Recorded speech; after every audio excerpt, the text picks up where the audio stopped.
up, everybody? It is a Tuesday. It's not Monday. It's Tuesday. It is May 28th. Thank you so much for joining the program. This is Sports Gambling Daily, and my name is Jared. And pretty much what I tried to do here is post daily sports betting content where I give you my picks, plays, breakdowns from my sports betting systems.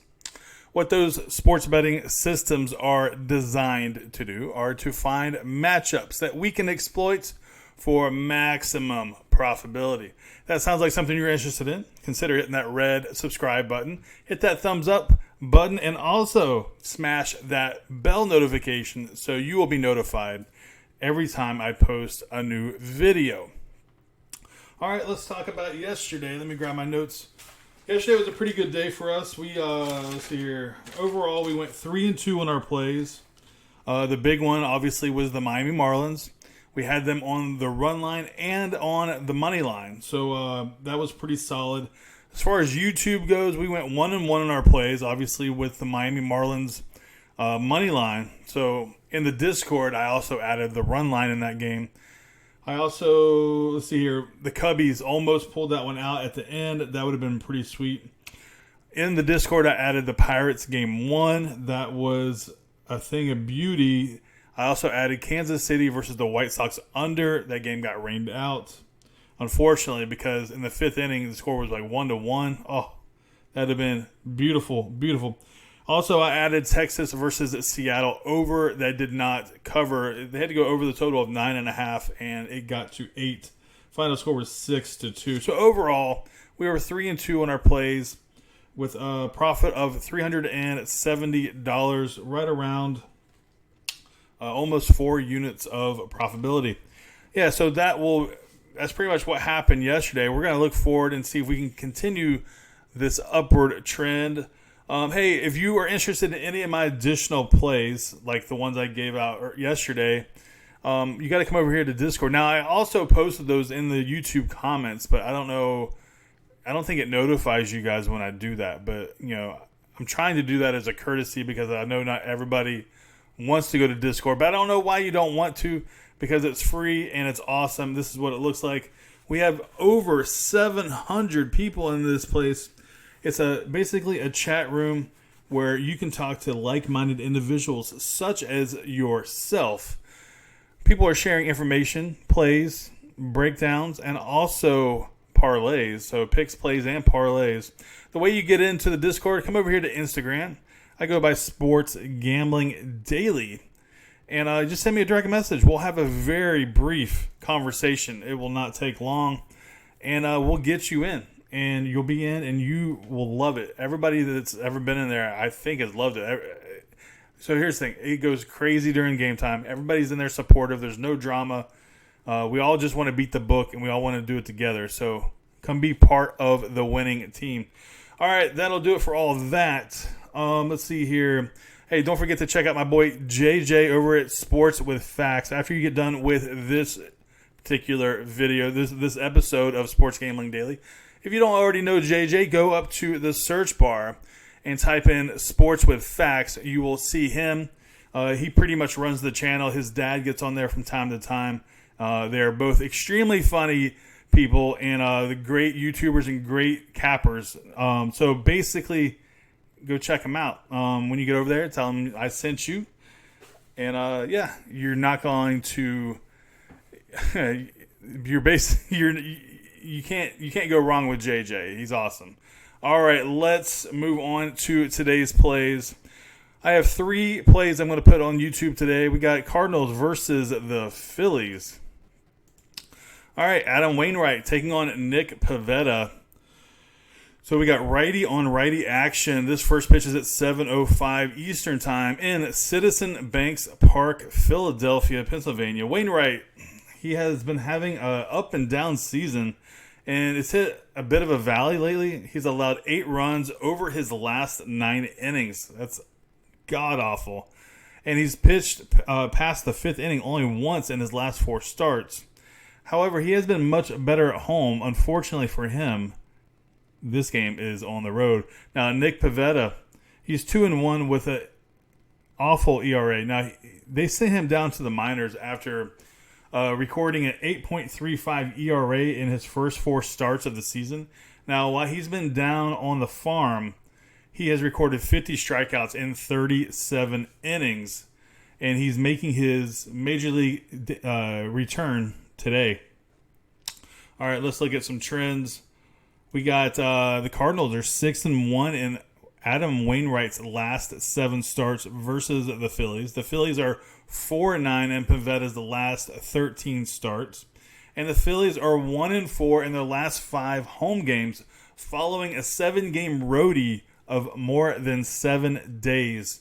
So that just tells me that, they're worn out. They get tired and then they come home and maybe they just take a break or there's no urgency possibly. Anyway, I'm looking for Adam Wainwright to bounce back on the road here. The guy's a good pitcher. He's just having not the best season.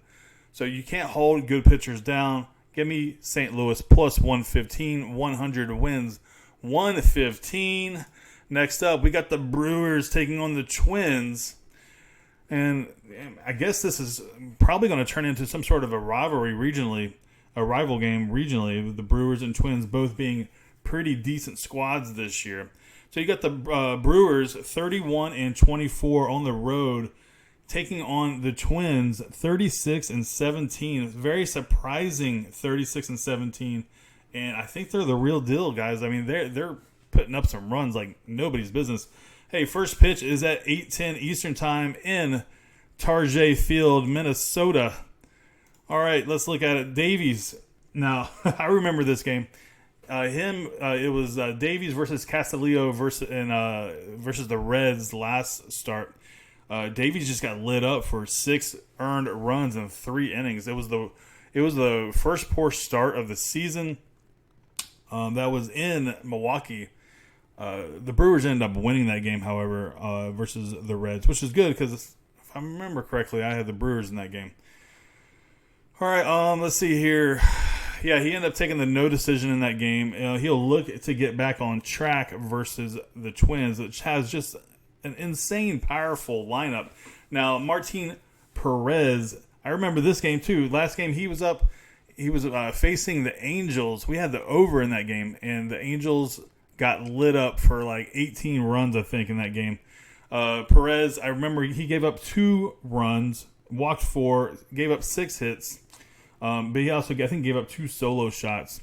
He's completed at least 5 innings and allowed 3 or fewer runs in 10 of his 11 outings in each of his last 6. Now, that sounds good and all, but I see some trends pointing to the over here. The over is 7-1 in the Brewers' last 8 interleague road games versus a lefty.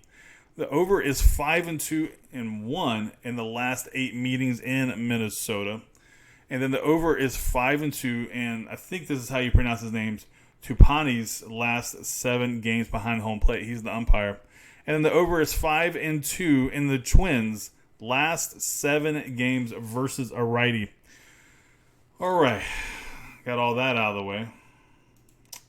Give me the over 9.5 minus 115 at bookmaker, 100 to win 87. Now this line opened up at 10 and moved back and moved down to 9.5. So I actually think this juice is going to even out. So I haven't placed this bet yet because I think that we might be able to get a better price on the juice. So just keep your eye on it. But if we had to bet it right now, 100 to win 87. Next matchup, we got the Rangers taking on the Mariners. Rangers just fell below 500. Mariners are, after that hot start, trying to bounce back. Don't think it's going to happen. I think that they're just not as good as team is. Everybody may have thought in the beginning of the season. This is the first pitch, 10:10 Eastern Time in Seattle. All right, we have Jesse Chavez versus Marco Gonzalez. So righty versus lefty. Now Jesse, though, he is just the opener, and he's done pretty well. This is the third time that he's been the opener for Adrian Sampson, which is going to be the main pitcher. Now, Sampson has pitched it serves him well. The Rangers have used the opener for Sampson in each of his past 2 outings, and the righty has posted a 1.29 ERA over that stretch. So there might be something to that strategy. Now, Marco Gonzalez, 5-4, 3.41 ERA. His last win was on April 25th when he threw 7 scoreless to beat the Rangers. Since then, he has just fell apart. The wheels have fallen off. He has lost 4 straight, including a 2-1 loss in his last outing, again, also against the Rangers, in which he allowed 2 runs, 1 earned, over 7 innings. Let's see. All right, we got the Rangers. They are 5-0 in their last 5 when an opponent scores 5 or more in their previous game. So, I mean, last game, the Seattle Mariners, they won 6-2, so that qualifies. The Mariners are 0-5 in Gonzalez's last 5 starts. You know, we just talked about that. He's lost 4 in a row by himself. Now, the Rangers are 5-1 in the last 6 meetings. So, I mean, the Rangers have their number. The Mariners are 1-7 in their last 8 games during Game 2 of a series. So, not really sure why that would be. Maybe it's just the daily grind. I don't think they have a healthy clubhouse over there. You know, just by watching things I've seen on TV and just reading and things, I think that, you know, there's some bad stuff brewing over there in Seattle. Now, there's something to note here. This line, there's so much money coming in on the Mariners right now, which is great for us because it's going to boost our lineup for the Rangers, because I'm taking the Rangers in this one. Currently, at Bookmaker, they are plus 138. Keep your eye on this thing. This game doesn't go off until 10 o'clock Eastern time, so we have so much time to keep our eye on this. So, but with all the money being flooded in on, or at least all the early money being flooded in on Seattle, this line should only continue to go up. So just keep your eye on it diligently. Don't let it fall too much if it does, and also just ride the wave if it keeps riding and riding and riding. I mean, might as well take that extra value if you decide to take this matchup. All right, those are the 3 YouTube plays. I'm going to have a couple other plays today. I'll put them in the Discord. As always, do your research. Just don't follow me and tell me blindly unless I'm part of your research, and that's fine. These are the plays that I will be betting on, and you know, if I lose, then you know it's real money. I lose my money. You know, so if you tell me and if you lose, that means I've lost as well. So just want to let you know that, I mean, these are the plays that I am betting. Let's see here. Make sure you join the Discord. And I think that's it. I don't know what else to say. So we'll go ahead and end it here. So good luck to you. Good luck to me. Good luck to all of us. And I'll see you guys tomorrow. And also, I'll see you in the Discord right now. But I'll see you guys tomorrow on, let's see here, a 5/29/19 edition. That's a Wednesday of Sports Gambling Daily. See y'all later. Peace.